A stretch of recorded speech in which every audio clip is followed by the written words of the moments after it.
How to change EBT card number on Instacart.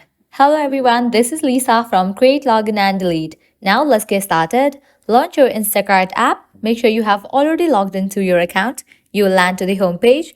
Now at the bottom you'll find the option of account. Click on it. Now at the top you'll see this option of settings. Click on it. With that you will land to the settings page. Now over here you will be able to find different sections. Under payment method you will find the option of EBT Snap. Open it. Now from this page, you are able to change EBT card number. You can use your EBT card at any participating retailer as long as they say that issued your EBT card is currently participating in the Snap online purchasing. In this page, you will be able to find your EBT card. You have to click on it. Now you can remove your old number and then type in the new number.